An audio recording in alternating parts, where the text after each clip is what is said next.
You're not using the program. Yeah, if I can't even like fucking download Yeah.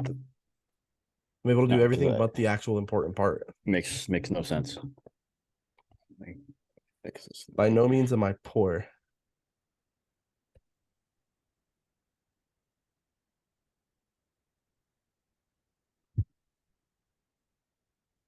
This guy in my dynasty baseball league is drunk, so I'm trying to see if I can get him to send me Luis Patino for a third round pick. There you go. Love that. All right. Ready to get into it? Yeah. All right. Something goes through. And welcome back to another episode of the Amazin Citi. It is Antonio Slater and Jack Ramsey for the first time in the 2023 regular season. I mean, it's a status quo. The Mets win on opening day. They're undefeated. And the Mets beat the Marlins. And the Mets beat the Marlins. Yeah. I mean, listen, especially in Miami, that's not so much the status quo.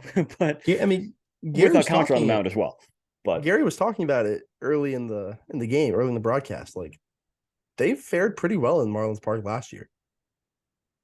Last year was probably the first year where they've taken care of business more often than not.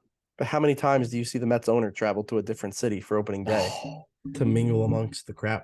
It's like he continues to top himself. He's a gift from God. He's great. He's fantastic. I will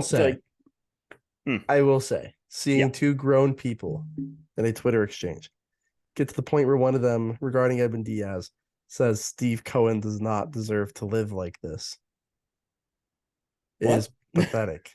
A certain commenter from who hates the WBC and his racist past was brought to light for weeks upon end. I'm not gonna say his name, but it's a fast food joint. Yeah, okay. That schmuck, and a certain daughter of a Mets radio broadcaster, right, getting into an exchange of, oh well, Steve Cohen deserves another full year of Edwin Diaz. Like, he doesn't deserve to live like this. Like, what? Whatever. The dude could buy me.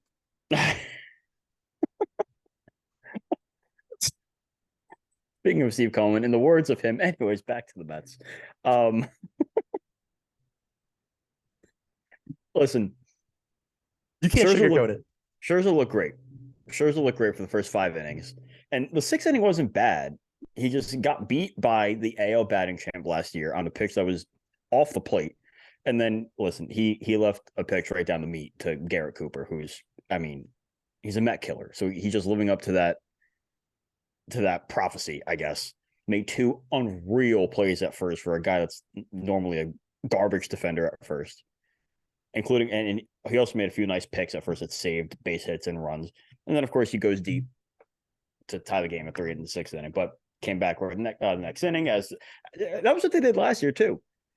The opponent scored in the very next inning. They come back and they take the lead again. That was their MO last year. And they did it again this year. Brandon Nimmo came through with a 2-out double, 2-run double, I should say.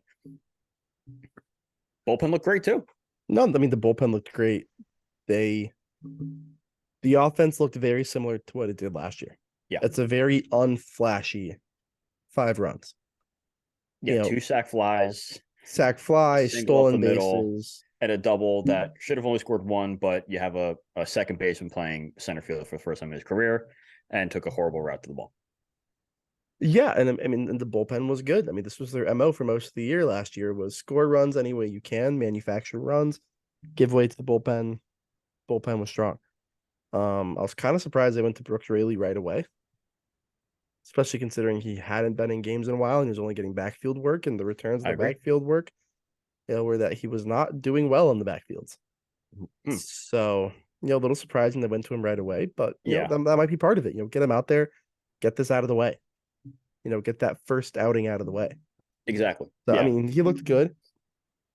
And, obviously,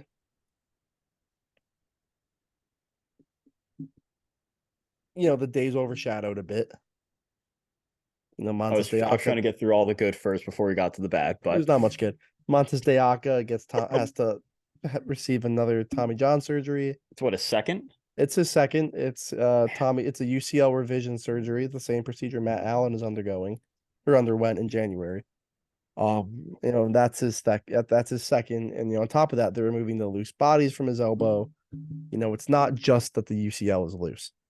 They were doing something else unrelated to the UCL when they found the UCL issue. Obviously the Verlander injury. It sounds like I'm it's not not that concerned big about of a the deal, Verlander thing. Yeah, especially considering that he's still throwing. right. And It he even said if does, this was later in the season or postseason game, he's pitching. But the fact of the matter is, it's March 30th. but they're all saying that right now. When Nimmo got hurt, it was if this was late in the year, September or October, I'd still be playing. And I believe that. Right. But it's I don't not that I don't care. But you're hurt in March. You're not hurt in September. Let's figure this out for March. I got you. I understand what you're saying. I appreciate the sentiment. Right. But at the same time, it does not help. Right. So now. So for now, it's Tyler McGill. Right. You're looking at a Right. rotation of Scherzer, Senga, Peterson, Carrasco, McGill. And I McGill, think for 2 to 3 turns for the rotation, I think you can trust that. Yeah, I mean, assuming Verlander is back within 3 weeks, it feels reasonable right now. I think you can definitely trust that. Yeah. But this is why you build depth. But this is why you keep a David Peterson and Tyler McGill. This is why you bring in Eliezer Hernandez, who was hurt. Yeah, I'm aware. I know it's on the edge. Thanks, Jack. But you're down 2 starters. Mm-hmm. You're down 3 relievers that I figured would be on the big league roster in Deaka, in Coonrod, in Hernandez. Man, it sucks about Deaka. And obviously you're down Diaz. Right. So I was thinking about it a little bit today. Yeah. I was thinking about the morning I woke up to the news that the Mets had signed Carlos Correa to a 10-year deal. Yeah. And since then, Verlander has gotten hurt. Diaz has gotten hurt. Half their bullpen has gotten hurt. Nimmo had his injury scare. Yeah, sure did.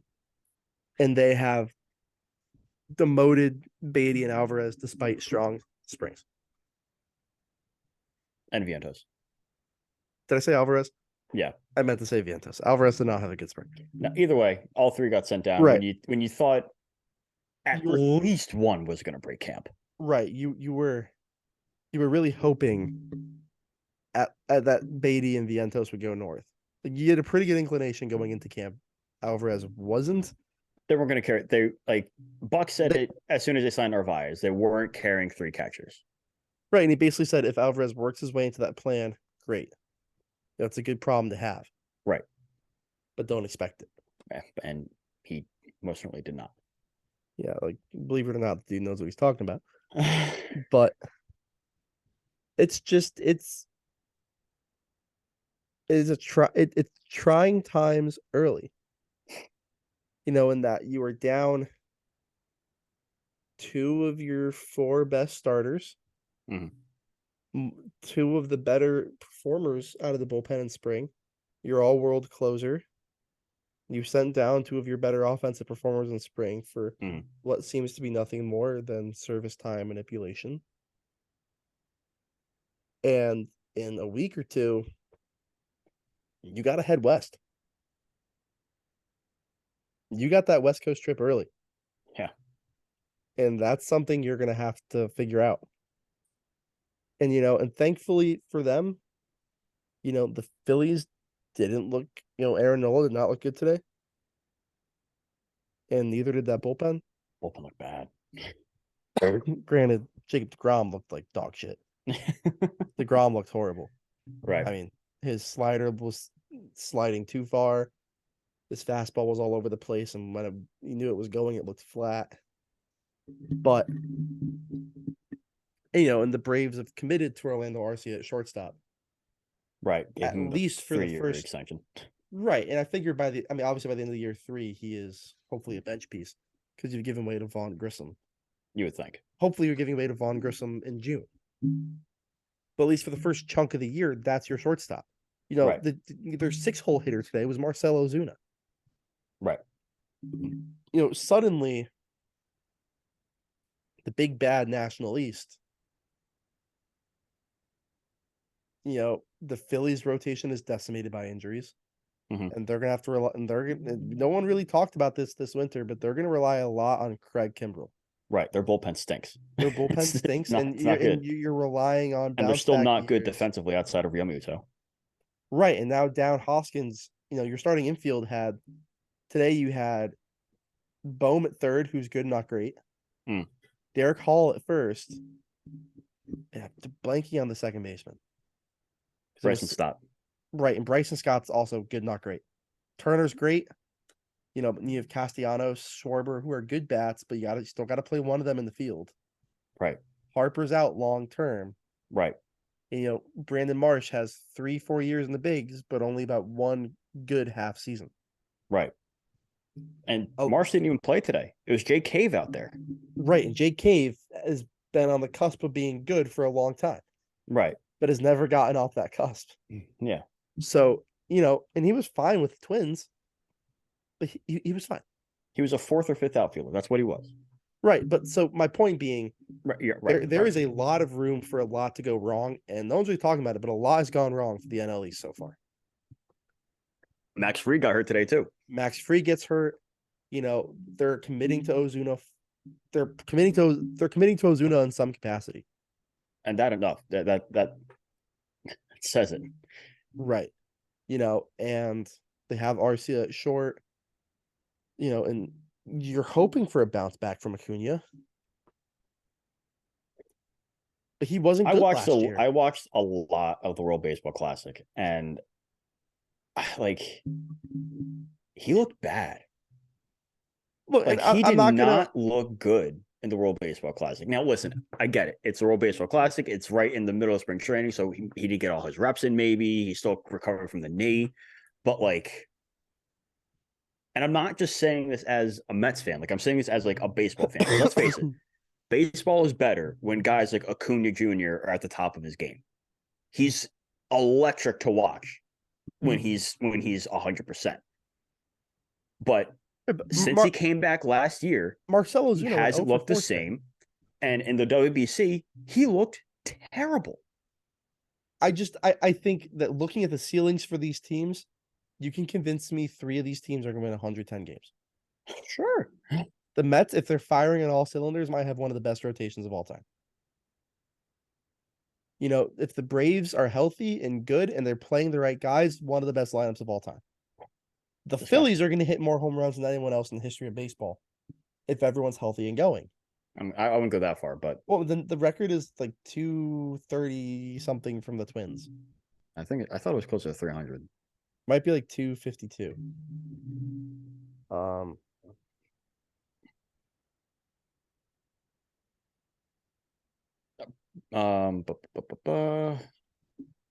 307 in 2019. The Twins hit 307. Well, okay, but it was still 2019. So right, 2019. The Phillies might even push 300 if everyone's healthy on a regular year, because you have 4 guys that can hit 40 homers. In Schwarber, Castellanos, and Harper. Mm-hmm. Turner can put 30 out. Sure. You know, if Marsh is the player he was last year, he can put 25 out. Realmuto can put 25 out. If Hoskins is healthy, 25. If Hoskins is healthy, he can put 30 out. Yeah. 30, 35. Like, that's a shit ton. And that's without getting into the Stott's a 15 guy. That's without getting to 10, 15 homers from Cave, from Scott, from, 20, 25 from Bohm. Right. But the thing is, they're not healthy. Yeah. The Mets aren't healthy. Right.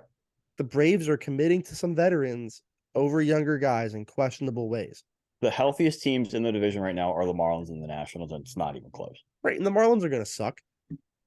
Because the Marlins are going to be scrappy. The Nationals are going to be an abomination to the sport of baseball. I'm not even... The Nationals are going to be one of the worst teams in baseball history.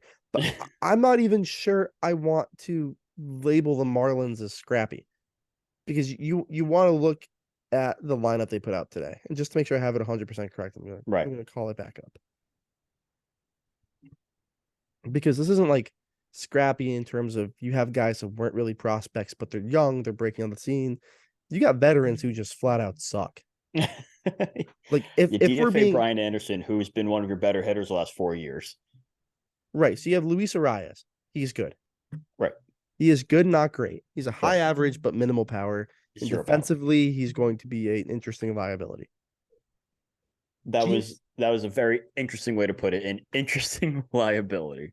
But I don't disagree with your sentiment there. You have Gene Segura, Who's who, essentially the same player. whenever you have the chance to take a shortstop with a shaky arm and move him to third base, you have to. He didn't even play short last year. He played second. Even worse, you have Anderson Cooper. Oh god,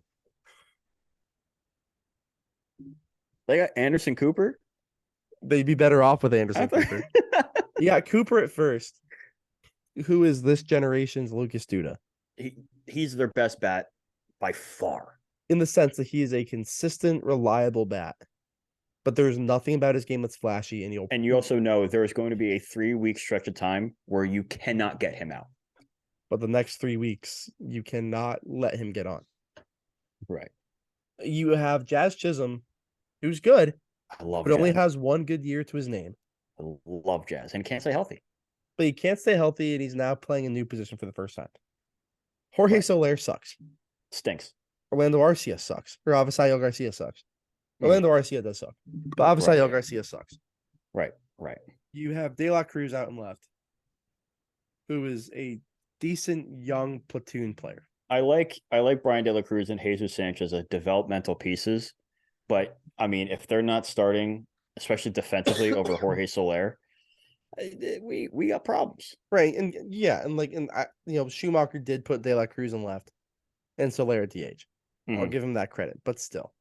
I mean, they're good developmental pieces the same way like Tejada and Murphy were for the Mets when they were bad. Right. Like, these are guys you can plug in for a couple years and they will play a respectable ball. Shout out to Long Island Ducks. Right, exactly. But you can't you're not going to win with Brian De La Cruz as a key piece. No, if he's getting 450 plate appearances, you got to have some discussions with your front office. Right. And unfortunately, he's probably going to have about 450 plate appearances. Probably get 600. He might. You got Stallings, who's a good defensive catcher. Right. But really seems to be more there for meshing with the pitching staff. Right. Like they thought he was going to take the next step after they made the trade with Pittsburgh, and it went the complete opposite direction. And then you got Joey Wendell, who has only really regressed since coming over from the Rays.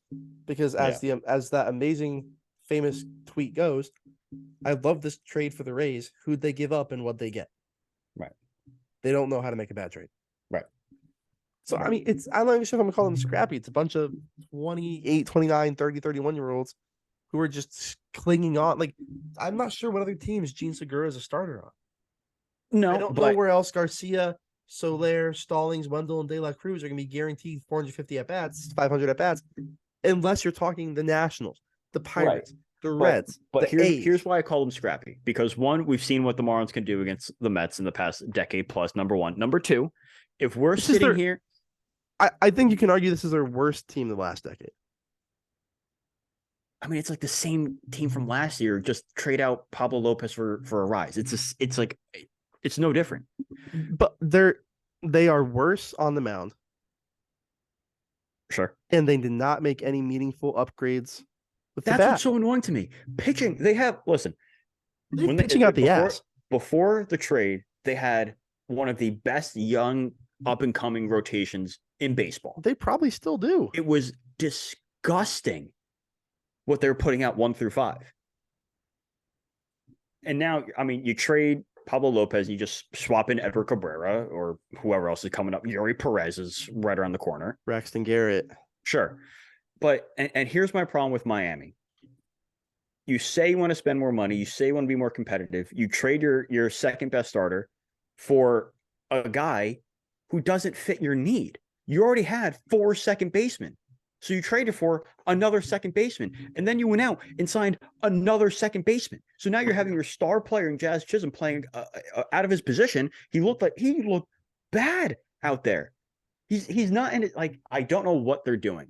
And clearly they have guys that can put the bat on the ball. They can hit for a good average, but they have zero power. They're overpaying Jorge Soler for power, but he plays 45 games a year and stinks to the high heavens. So that's not going to do a damn thing. Obviously, Right. Garcia, I thought was going to be good, but he's overpaid and he doesn't do anything. But You needed power. Luis Ariz does nothing for this team. Your best, most consistent power threat was Brian Anderson, who you kicked to the curb. And I think Milwaukee's a great spot for him. Right. Especially because now there's a Brian Anderson calling a Brian Anderson game. I love it. But it's also like, love it. The stories write themselves. But now, I mean, let me ask you a question about Miami. Let me ask you a question about Miami. Horrible. If we're sitting here in September, in mid-September, and they have 5 guys hitting over 270, would you be surprised? No. But if we're sitting in that same spot, if they have we'll 5 guys, September 15th, if they have with less than 10 home runs, I also wouldn't be surprised.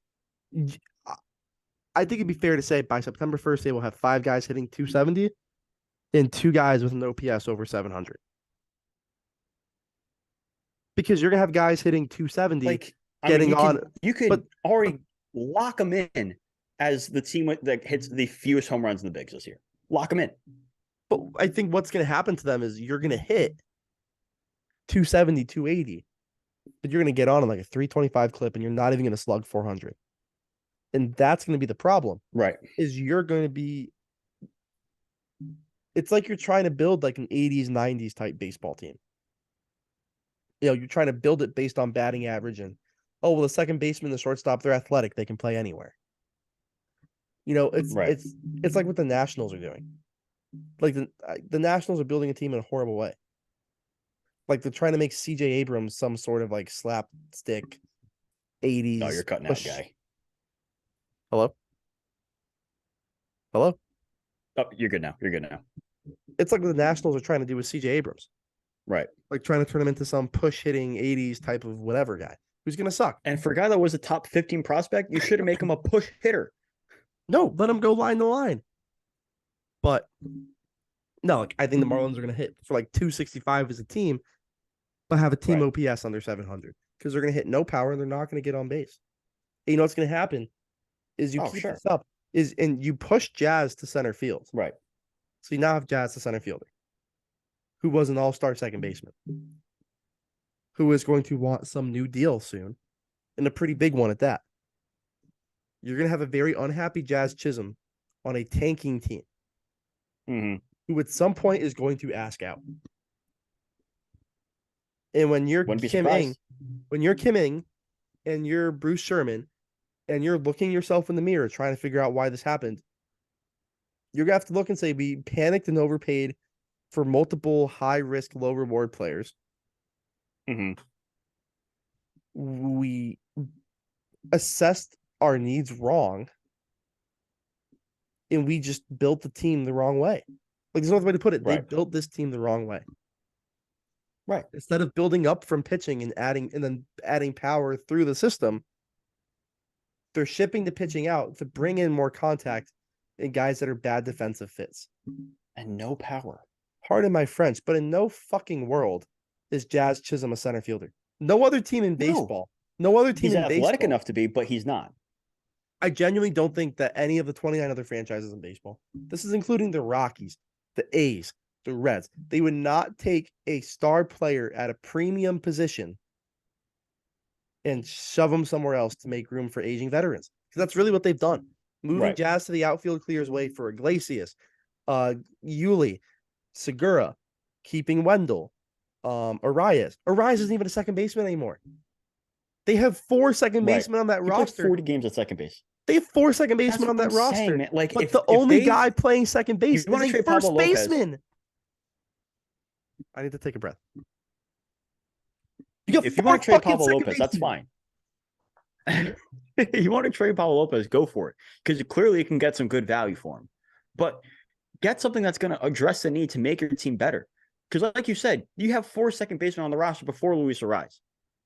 If they traded Pablo Lopez to Toronto for Teoscar Hernandez, that's a trade worth making. Because Teoscar makes more sense. Because it's an outfielder who can actually play the outfield has a great arm, is going to play every day, and is Gonna going hit to you 30 mash homers. 35 homers. That's something that's going to actually help you long term. But and I think the problem is I don't know what they're doing in Miami. You're so financially constrained that you almost have to tell yourself, no, Avi Garcia and Jorge Soler are our power outputs. Oh man, which is where I think we as Mets fans sometimes. Why are we getting so amped up over Miami? Because above being Mets fans, we are fans of baseball. Oh shit! And just thinking about it, I think this is where Mets fans have gotten a little. We have forgotten the other side of this, being the side that we were on under the Wilpons, where if you're the Mets, right, you paid to get rid of James McCann. Yeah, plain and simple. Narvaez is already better than James McCann, by the way. Right, just by one double 2 hits today, already better. But you paid to get rid of him. Right. If Eduardo Escobar has an OPS in the 500s in July, you're just gonna cut him. You might as well. Right. I love the guy, but you can eat the money on that. Right. There is no world in which the Marlins can just cut Avisail Garcia or Jorge Soler. No, they both have like 2+ years left. Right, but the Mets would find a way to make that work, and that's kind of where, you forget that some teams can't just cut a guy because he sucks. You can't just throw money at a problem. Right.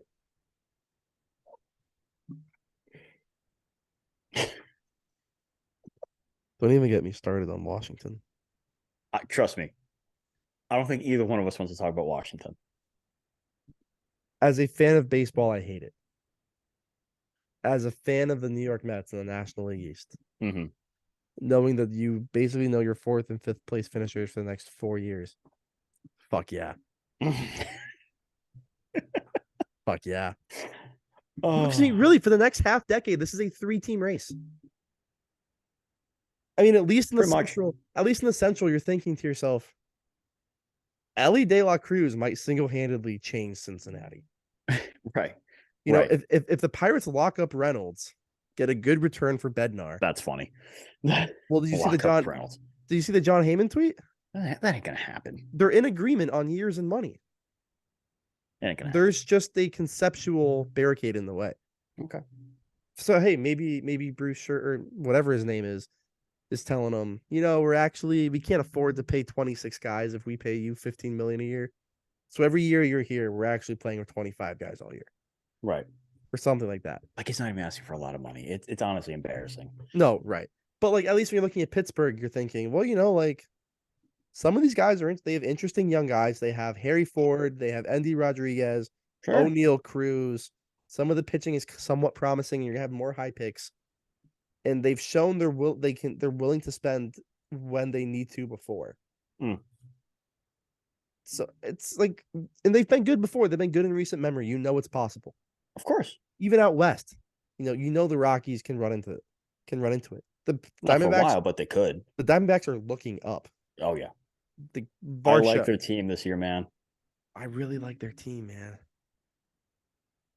I mean, the return they got for Varsho, Corbin Carroll long term. I think Evan Longoria is a great fit there. Sure. Because I think if you're looking at it, you have an inexperienced team with an experienced manager, but a manager that is not experienced winning yet. Not as a manager, as a bench coach, yes, but not as a manager. But I mean that's different. I mean, that's so long ago. That was under Tito Francona in Boston. Yeah, Tito's coming up on 10. He's coming up on 10 years in Cleveland. He's about to retire soon. Yeah. But it's, I mean, even in the AL, the O's have turned it around. The Sox will spend when it's time. In the Central, the Royals won a World Series in the last decade.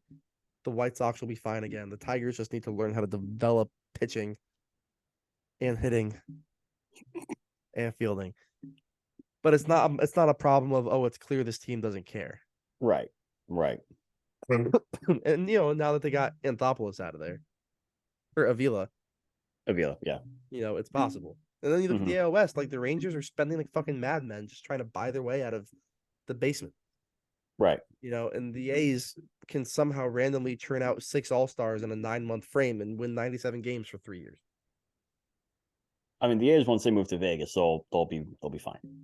But yeah, It's just a matter of when they move to Vegas. There is no two teams in baseball more hopeless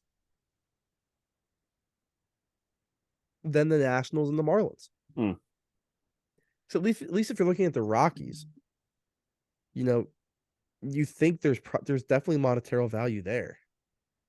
Denver's a great sports town. They're winning That championships team now. sucks and still do well attendance wise. Right, they're one of the top 10 teams in attendance every year. Downtown Denver, that's where every stadium is. That's where Coors, Ball Arena, and Mile High are. They're all right in downtown. You know, the Broncos just sold for $4.5 million. And granted, that's NFL money. But there definitely is something to be said about the city. And it's got 2 championships in the last 10 years. And the Nuggets are going to bring in their own. What's 7th? The White Sox are using Reynaldo Lopez as their closer. Well, what's his face is. I know about Liam Hendricks, and best wishes to him. They're using Reynaldo Lopez as their closer. He's not a starter anymore. Whatever. But yeah. Like, if you're a Rockies fan, looked like dog shit. He got rocked, and White Sox took 3-1 lead over Houston. There you go. But like I was saying, I don't think there's 2 franchises more hopeless in baseball than the Nationals and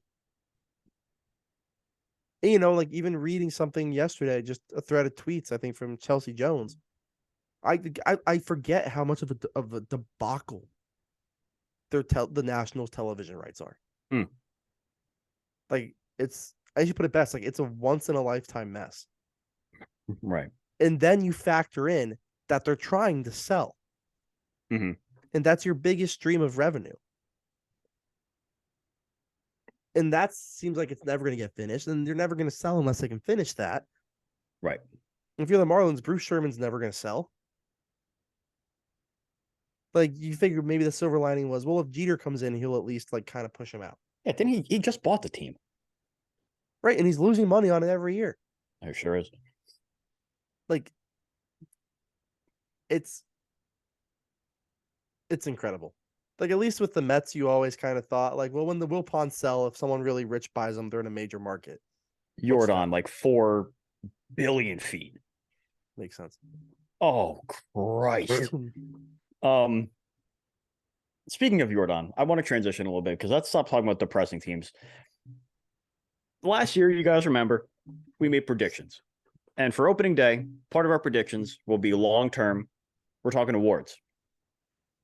I'm going to lead off. I kind of gave it away a little bit, maybe. Let's start with AL MVP. For me, it's going to be an Astro. It's just a matter of which Astro do you think it's going to be? Is it going to be Jordan? Is it going to be Kyle Tucker? For me, it's between 3 guys, Jordan, Kyle Tucker, and screw it, why not Jeremy Pena? My money is on Jordan Alvarez. If this guy plays 150 games, forget it. I don't care what Shohei does. I don't care what Judge does. It's going to be Jordan Alvarez. Off to you. Just AL MVP right now? Yeah, we'll go one by one. We'll go one by one.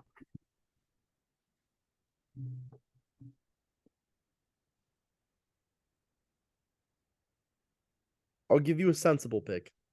Okay. Then I'm going to give you my very bold out there pick. Okay. My sensible pick is going to be Corey Seager. Interesting. Okay. I think he's going to settle down, hit 35 homers, have a Dodgers year. And I think, and I say this with the assumption Ohtani is done at the deadline. I agree. That's why I didn't say Shohei. And, you know, it's just too much of an unknown to pick him. Now, if Shohei gets traded to an American League team, then it's, but we don't know. But if it's not Ohtani or getting into that second tier of guys where it's all very close, you know, Seager, Jordan, Trout, Judge, the whole 9 yards. You know, right. Devers. Sure. Throw DeGrom in there. Depending on the year he has, maybe. Yeah, you know, like, because of the DeGrom year, he's absolutely in that group. Yeah. So I'm going to say Seager. My very out there pick is going to be Spencer Torkelson. That would be one of the most ridiculous turnarounds in the history of Major League Baseball. And I say that because I am probably still one of the biggest believers in his game out there. Sure. Listen, he was a 1-1 guy.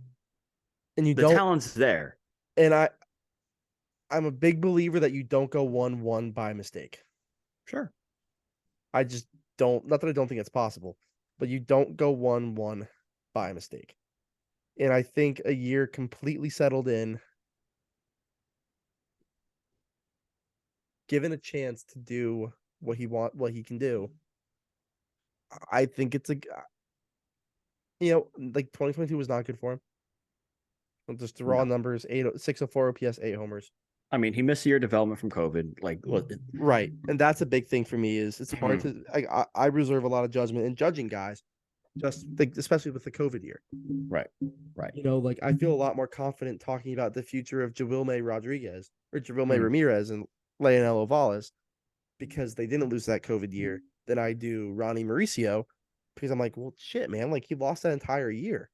Right. No, these tough. are all like important years for them. Mm-hmm. So my out there pick is going to be Torkelson, giving the chance. Way out there, man. Being given the chance to be the guy on a team that's not going to be good. Right. But if Spencer Torkelson wins the MVP, okay, something went very right in Detroit. And I also believe in storylines. And I think Torkelson winning it the year Miggy retires is the passing of the candle. And I genuinely do believe he still ends up being the guy in Detroit for a while. Oh, I'm with you. I'm a big Torkelson guy. I just don't think he takes that big of a leap in 8 months. That's me. I mean, that's my out there pick. Sure. Let's stick with the MVP picks. Let's go National League. Do you want to go first, or do you want me to take it? I can go first. I mean, I'll again give a real pick and then an out there pick. All right. The real pick. My real pick is Corbin Carroll. For MVP? I think Corbin Carroll is going to steal 60. Carroll might steal 60, 70 bases this year and hit 30 home runs. Jack Ramsey is on one today, ladies and gentlemen. Look, I mean, if Corbin Carroll hits 30 home runs, hold on. If Corbin Carroll is your realistic pick, who the Christ is your out there pick? My out there pick is Brandon Nimmo. Okay. But I think Corbin Carroll, with the new bases and the new rules and the clock, might steal 70, 80 bases. I don't disagree. He is the fastest everyday player in baseball. Correct. He might steal 70, 80 bases. He has 30 homer power. I think he's going to hit 30 homers, steal 70, 80 bases, and it's going to be something that baseball hasn't seen in so long. Writers are going to drool for it. Right. Even if they're a 4th place team, it's just... Even if they're a 5th place team. I mean, a guy like Harper, his MVP year, the Nationals were not good. Right. I mean, all of Trout's MVPs. Right. But the Harper's MVP year was the year that we hadn't seen in a while. Right. And I think it's going to be an unprecedented year. Like, I think it's very fair to say Judge was not the best player in the American League last year. Right. But he just put up a historic season. Right. We hadn't seen someone have a 60 homer season in forever, let alone unjuiced in the American League. Right. That was deserving of MVP. Of course. I do not think Corbin Carroll will be the best player in the National League this year. But I think if he puts up 30 homers and steals 80 bases, he will run away with MVP. Okay. And I think there is no consensus top pick in the National League. Mine pains me to say. Don't say Trey Turner. It's not Trey Turner, but it is a National League East guy. It's probably... You don't think Austin Riley's going to win? I think Austin Riley's taking the MVP this year, man. I think he's going to have one of those first years after a contract where it's... I just think you have a guy that's... Jesus Christ. The Celtics beat the Bucks by 41 points. That's a statement. You have a guy that's batting 3rd or 4th in a stacked lineup that's 1 through 9 deep. He's going to... Want to go 1 through 7? Okay. But either way. Fair. That's a conversation for a different time. Right. He's going to... He'll hit 270, 280. He'll hit 30 home runs. He might drive in 120, 130 RBI. The guy's disgusting. He's gotten better defensively, which helps his chances as well.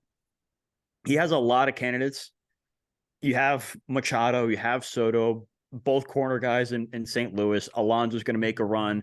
Lindor might make a run to what you're saying. Maybe Nimmo makes a run. Trey Turner. Trey Turner might as well. I don't think so, but that's without going out to Freddie Freeman on the West Coast. Exactly. That's not even naming any Dodger you want. JD Davis.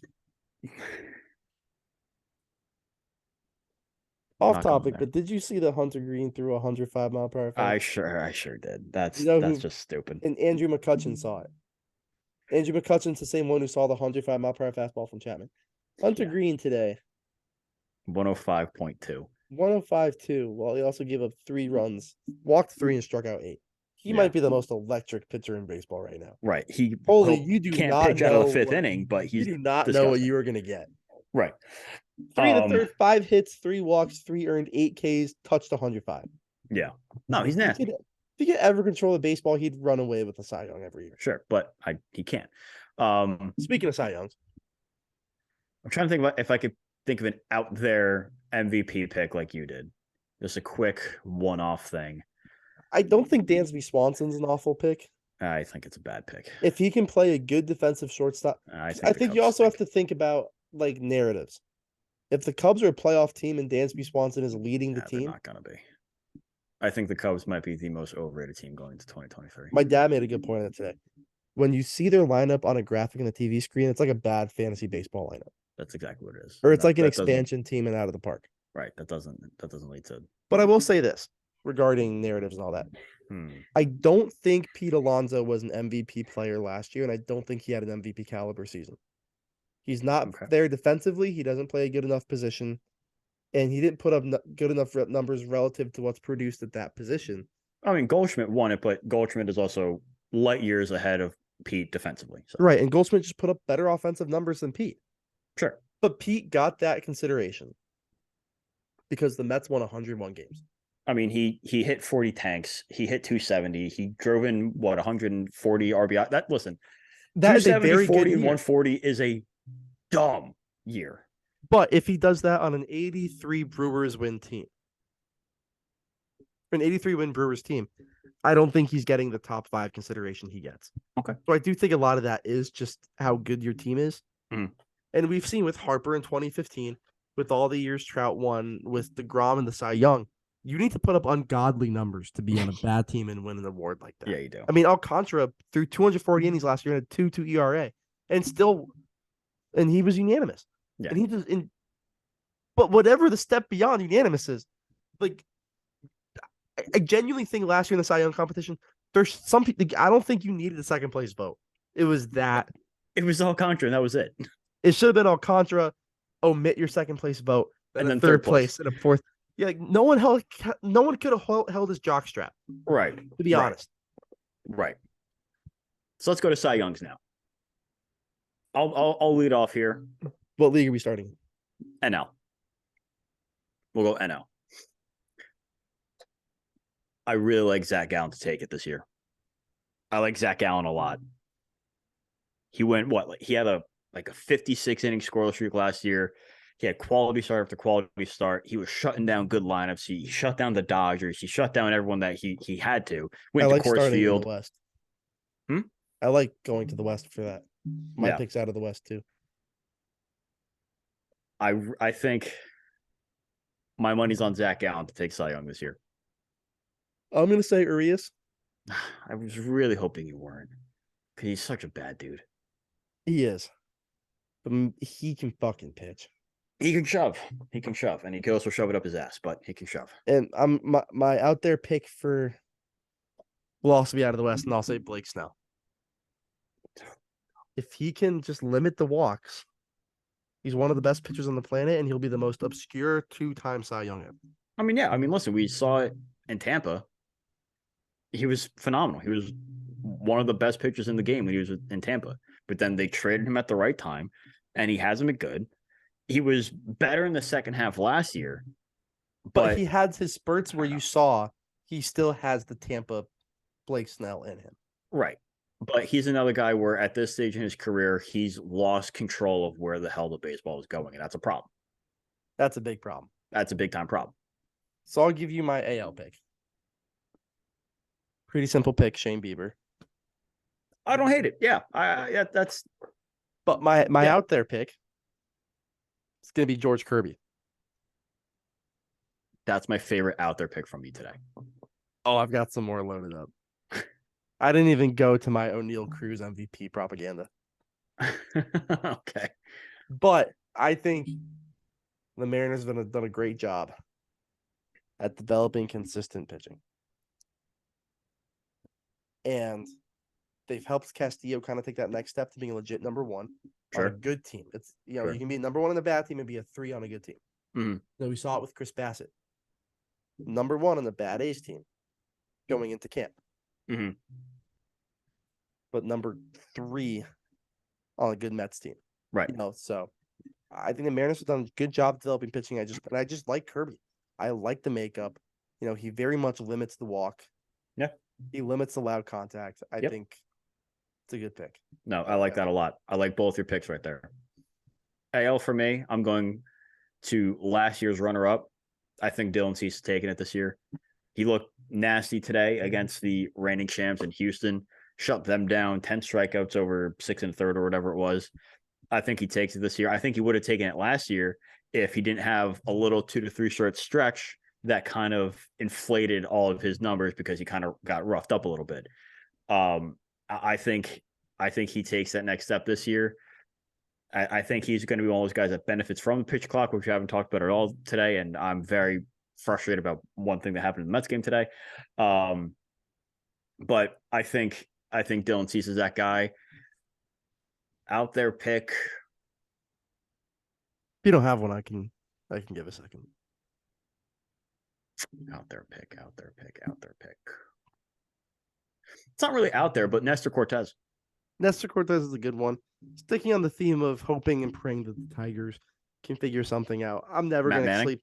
I'm never going to sleep on Matt Manning, Tariq Skubal, or Casey Mize. One of those guys. Well, Casey Mize is out for the year, likely. True. Yeah, I forgot about that. Now that you bring that up, I realized that I forgot about that until like 2 days ago when in my fantasy league I tried to trade for him, but then I saw he was done. So, but Manning and Skubal have loads of talent. It's just a matter of harnessing it at the big league level. Mm-hmm.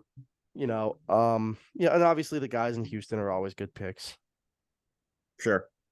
But they're too easy. Like if you said Christian Javier, it's just like, well, yeah, okay. It's like the same as saying Garrett Cole. Like he's going to be a contender for it, but there's nothing cool in saying Garrett Cole. It's like saying, you know what? I think Mike Trout might be really good this year. No fuck. Really? Wow. What else you got for me? Yeah.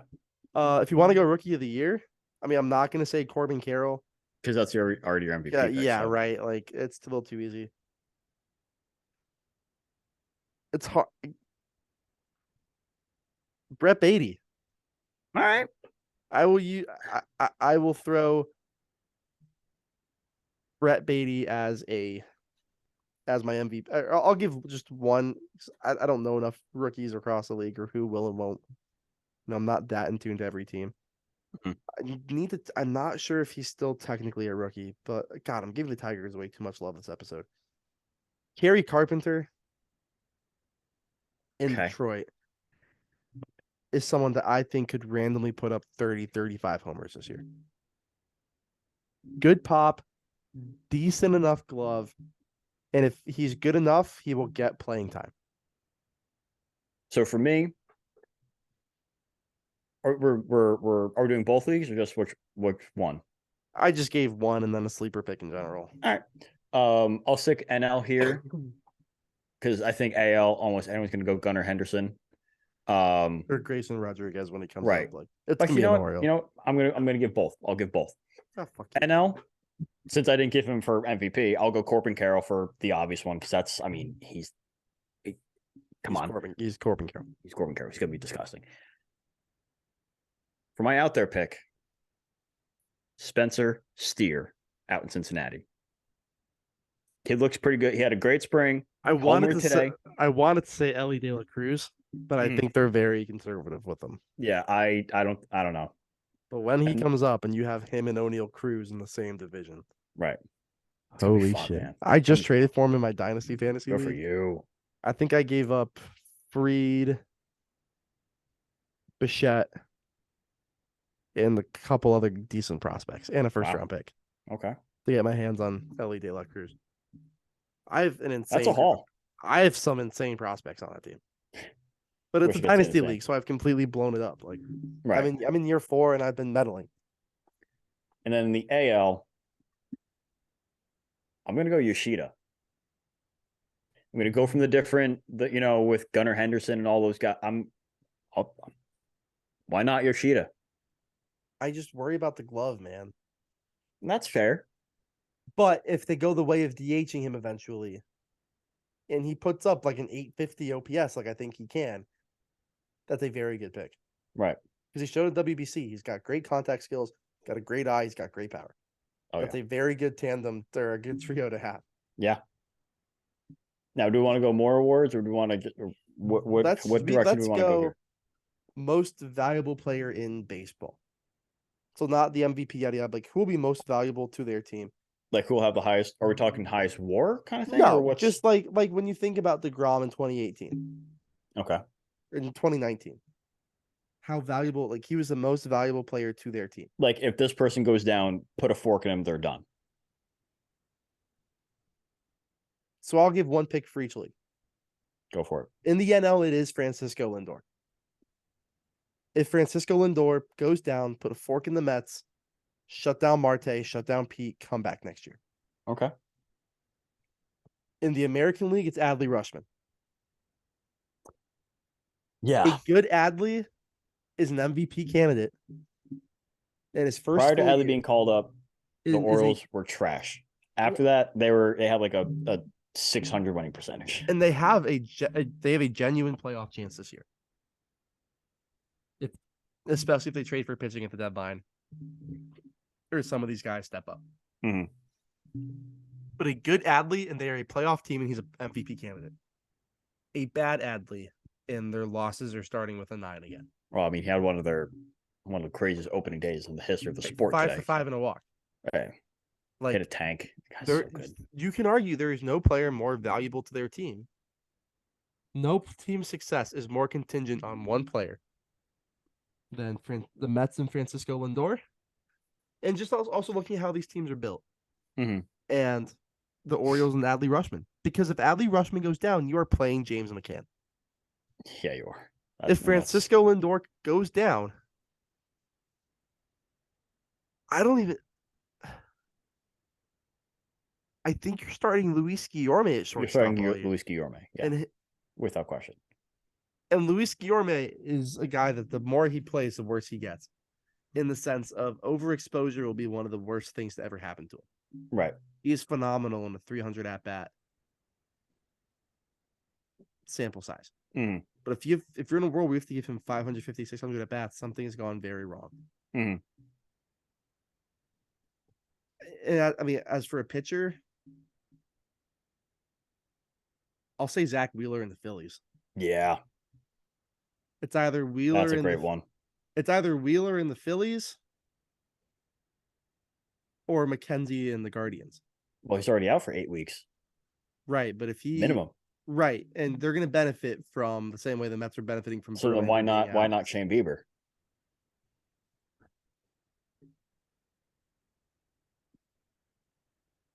Then I'll change it to Cease in the White Sox. Bingo.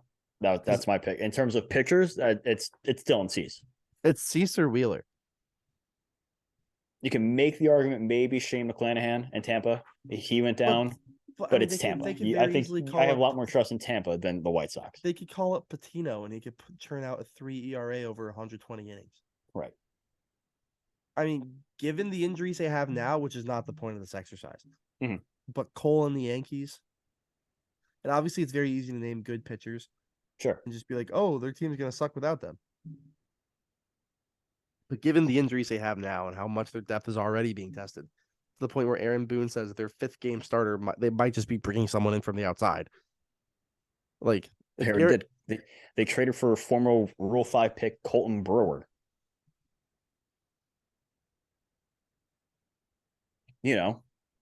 Colton Brewer. Better off signing Matt Harvey. But it's and also their third game starter is obviously he's stud. Johnny Brito. it's a great Italian name. That's Johnny Brito. I think he's Dominican.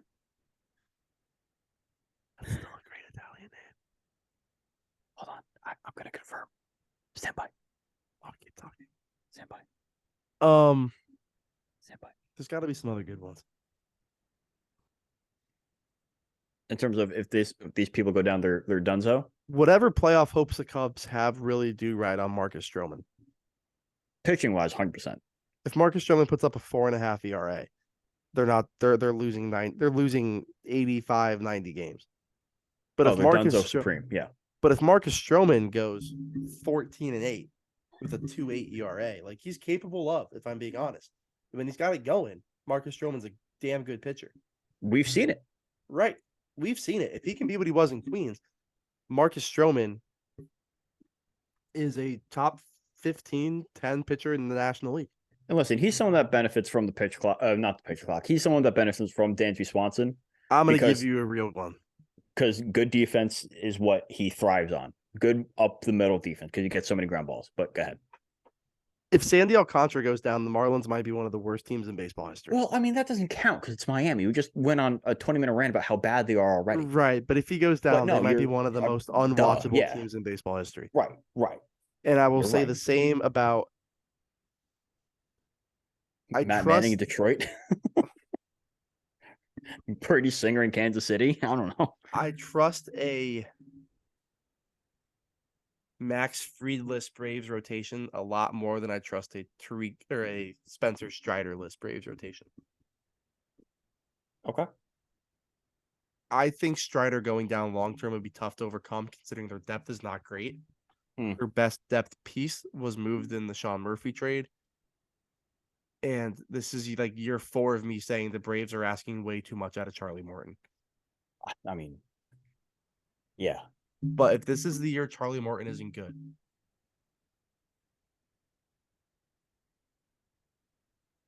you're asking a lot. Yeah. You're asking. All right, since while you've been talking, I've been thinking about mine because I didn't know what direction we were going to go here. Can you confirm where Johnny Brito's from? He is Dominican. Shit. If there's an Italian Johnny Brito out there, reach out, please. National League, I think they have more depth to withstand an injury, but I think just with the injuries they've already had, I think if Freddie Freeman goes down, it's going to be a long year for the Dodgers. They'll still be a playoff team. Right, but you're looking like a 91, 92 win playoff team that's probably not winning their division. Right, but now you're looking at, like, man, the Dodgers are going to have to fight for a wild card if Freddie Freeman goes down. I thought about maybe saying Mookie Betts, but then you can just put Chris Taylor out there or Miguel Vargas out there. They'll figure something out. But if Freddie Freeman goes down, that is tough for the Dodgers. I'll give you an interesting one. If you want to talk teams with playoff hopes, but if this guy goes down, put a fork in him. Rafael Devers. No, they don't have playoff hopes. They don't have realistic ones. Okay. The San Francisco Giants think they can reach the playoffs. Which is absurd. Oh, you're going to go Logan Webb? Jock Peterson. Okay. If Jock Peterson goes down, you're now looking for a 2017-2019 Michael Conforto. You're looking for a 2020, 2019-2020 JD Davis. You're looking for a 2018-2019, back into 22 Mitch Haniger. Right. You need Joey Bart to suddenly be the Joey Bart everyone thought he was going to be. You need Brandon Crawford and Lamont Wade to be the guys they were in 2021. Right. You need to find another Darren Ruff. No, even if it is they could have Darren Ruff. Right, but like you need those type of pieces again. Right. So, I mean, and Peterson's their best offensive piece. And easily. If he goes down, and granted, this is like if Conforto's back and healthy and he's hitting 30 bombs while putting up an 800 OPS, he's pretty close to Peterson. Sure. But if Peterson goes down, it's another 90 loss year for the Giants. Yeah. And Logan Webb the same way on the pitching side. At that point, you're asking way too much at it. Anthony DeSclafani and Alex Wood. Right. And I don't know if that's sustainable. I don't think it is. I think the National League has a lot of fringe teams where it's all hinging on one person. Yeah. Willie Adonis. Mm. Marcus Stroman and because Christian Yelich is not what he was. Right. And I don't think he's ever going to get back to that point. And Rowdy Tellez is not going to be the guy to do it. Right. But, you got him. Look, Dansby Swanson and Marcus Stroman, Webb and Peterson. Even in the National League to an extent, Alcantara and Chisholm. Mm-hmm. The Marlins think they can be a playoff team. If all goes right in Miami, they're interesting come August. If all goes right. I don't know if they're going to be interesting past, say, August 1st. Right, yeah, but I think but they're a team going to the deadline. You're like, they're kind of like what the Raptors were in the NBA this year. Like I don't really know what they're going to do. Right. You don't know if you're shipping Yuli, Segura, and all those guys out, or if you're bringing in relievers and a power bat. Right. It's the Diamondbacks. If Corbin Carroll gets hurt, stick a fork in him. The same with Zach Allen. Baseball seems to have a lot of teams this year that are going to be in the 82 to 86 win range. I think that's what they want. All those teams I just said, you have Baltimore, you're going to have Boston, you're going to have Texas, teams like that. Mm-hmm. That are probably looking in the over the 500 to a little over range, which is great for parity and phenomenal for that last wildcard spot. Of course. Again, it's what they want. Right. But that puts a lot of pressure on a lot of guys.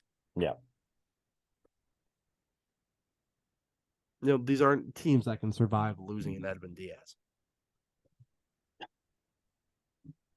And we're still to be determined if the Mets are. Oh, yeah. It's still... The Mets are going to survive. We both think they could be okay. But if we look up on October 4th and the Mets are 92 and 70, we might point to, man, the bullpen just never got it going after Diaz got hurt.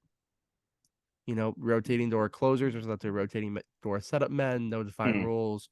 Couldn't really get things, couldn't get that ball rolling as a unit. You just don't know. Fucking Marlins, man. I think that's the right place to end this one. Well, we have one more order of business. One more order of business. And that I teased it to you before, but I didn't say what it actually was. And now this is big. This is going to be big. Is this you telling me how much money you bet on the Huskies winning Saturday and then subsequently Monday? No. Any smart person knows it's coming. It is their tournament to lose. Number 5. It's their tournament to lose. I got a really good friend who's from Boca and is an FAU fan. And this is the most random sports rivalry I've ever had with a friend. But I think you've noticed this the past couple weeks. We've been teetering around like the 988 to 990 follower count, right? And we do apologize for not being as active with the episodes and the Twitter as before. A lot is happening. We have some weird lives right now. A lot is happening. But for me, this podcast, this whole thing is really just, it's been a passion project. We don't have ads or sponsors yet. We don't have anything big. We don't have like constant stream of guests coming on. We'd like to, but that's just not something we have. We're not journo students. Right. But for me, seeing the follower count go up is always something I enjoy seeing. Me too. So for me, obviously for anyone, getting to that 1,000 follower mark, it's a milestone. It's really cool. You see the comma, you see all the maybe or the 1K, whatever. I don't know because we haven't seen it, right? I have. I know you have. I get it, Jack. God damn it! Long time. I'm teetering on 7,750. Okay. Not that I care. When we get to 1,000, we're gonna be doing another giveaway. And I teased this to you before. This is this is good. Full disclosure, I have no idea what it is. No, you don't. And that's not even me putting it on the show. You texted me as I was driving home something about an announcement, and I was like, I want you to do something. Huh. Yeah, I'm listening. Go on your phone or whatever device has the interwebs. See who the Mets are playing on June 17th for me. I will be checking my MLB at Bat app. Now I know the answer, but proceed. I don't. I know. June 17th. June 17th. I will be at West Point. What? My brother's getting married God bless. at West Point. Guess what? That day, I'm also getting married. Are you really? Yeah. Your wedding is June 17th. June 17th. That's phenomenal. Yeah. The Redbirds. The Redbirds, the St. Louis Cardinals. But no starter has been announced yet. Well, obviously, that's June 17th. So Never you know. would say Mets Cardinals. Wow. Saturday at 4:10. That's a good game, right? Well, Some guess would what, say buddy? June 17th. I'm giving away tickets. We're giving away tickets to Mets Cardinals Saturday, June 17th at 4:00. Do I get to do the honors of drumming up the announcement tweet? If you want. So how about this? Yeah. Are we giving away to the 1,000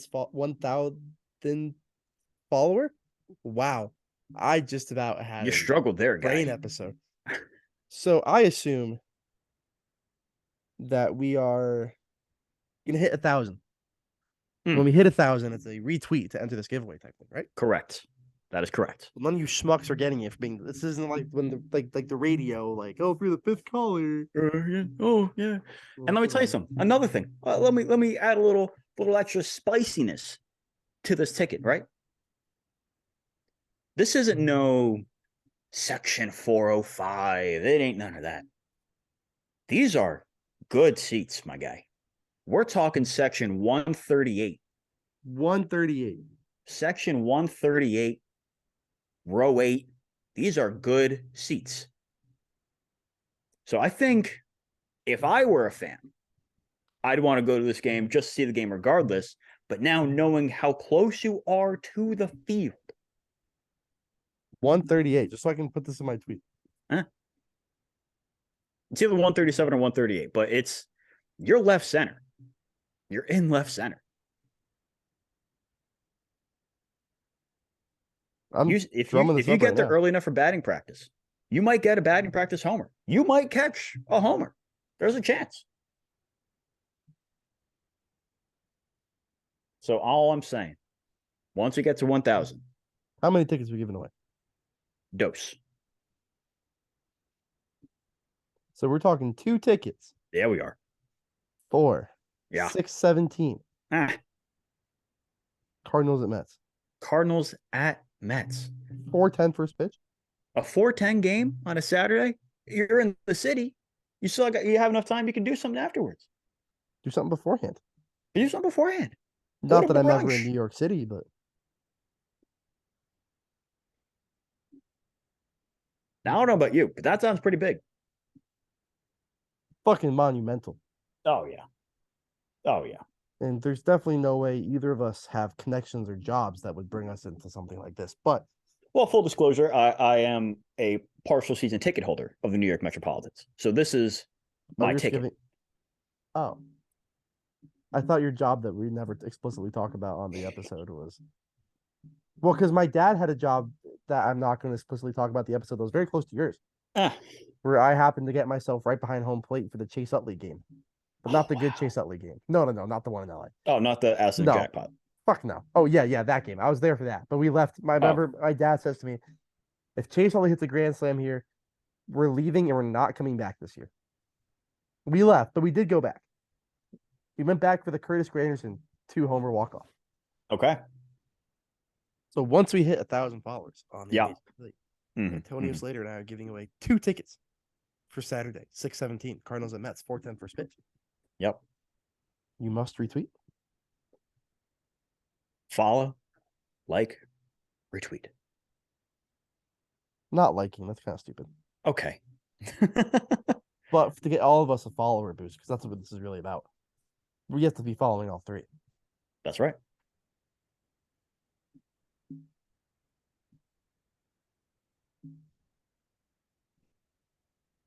You're looking at quite the matchup there. Yeah, man. I mean, that's what ends up being Jose Budo and Adam Wainwright with his 6.78 ERA, but he's singing the national anthem before every game. So once we hit 1,000 followers on the Amazing City, Antonio Slater and I are giving away 2 tickets for Saturday, 6:17 Cardinals at Mets, 4:10 first pitch. Mm-hmm. You must retweet this and be following all 3 accounts. May the best fan win. There you go. How long are we giving this? Winner announced when? We're gonna get followed. We're gonna hit 1,000 tonight. We probably will. So I say we give it a week. I agree. I say we record again next Thursday. Okay. Announce the winner on the podcast. Jack. And that's how you have to figure out. We're not going to tweet it out. Jack. We are not tweeting the winner out. Fantastic. We will live stream it. I'm not opposed. Wait, next Thursday? As in the day of the home opener? Maybe we just don't say when we're announcing the winner. So I'm going to hit tweet. This is going out to the world. Do it. How long till we have 100 retweets? I give it 2 minutes. That'd be pretty cool.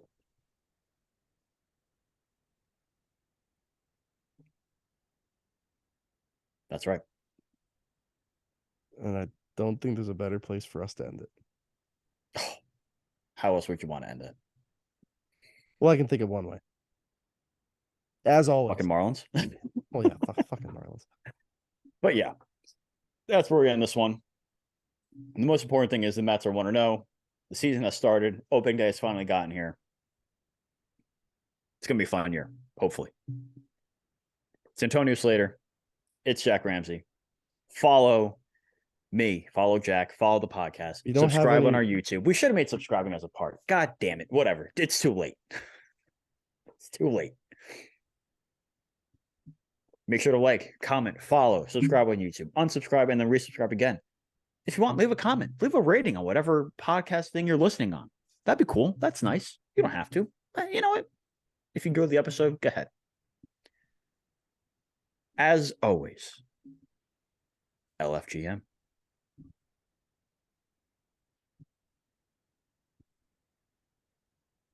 Beautiful.